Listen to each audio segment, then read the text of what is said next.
મહીસાગર જિલ્લામાં મોડી રાત્રે વરસાદથી નુકસાન થયું। ભારે પવન સાથે વરસાદથી કેટલાક વીજપોલ ધરાશાયી થયા। લુણાવાડાના હરદાસપુરમાં વીજપોલ અને ડીપી ધરાશાયી થયું હતું। તેજ પવન અને વરસાદથી વીજ પુરવઠો અહીં ખોરવાયો હતો।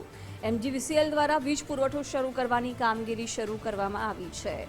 વીજપોલ ધરાશાયી થવાને કારણે વીજ પુરવઠો ખોરવાયો હતો। જો કે ઘટનાની જાણ એમજીવીસીએલને કરવામાં આવી હતી। એમજીવીસીએલની ટીમ દ્વારા અત્યારે વીજ પુરવઠો શરૂ કરવાની કામગીરી કરાઈ છે। વિગતો સાથે સંવાદદાતા હસમુખ રાવલ જોડાઈ ગયા છે। હસમુખ, વીજપોલ ધરાશાયી થયો હતો અને હવે એમજીવીસીએલની ટીમ ફરીથી પુરવઠો શરૂ થાય માટેની કામગીરી કરી રહ્યું છે। શું વિગતો?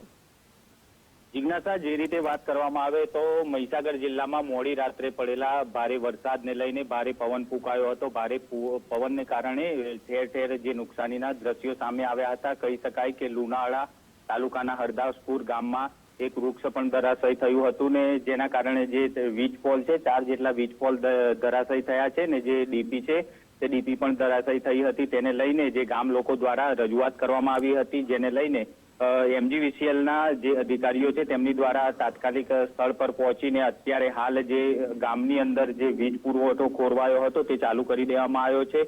ત્યારે કહી શકાય કે કેટલીક અન્ય એવી જગ્યાઓ છે કે જે જગ્યા પર નુકસાનીના દ્રશ્યો પણ સામે આવ્યા હતા। જી હસમુખ, આભાર જાણકારી માટે।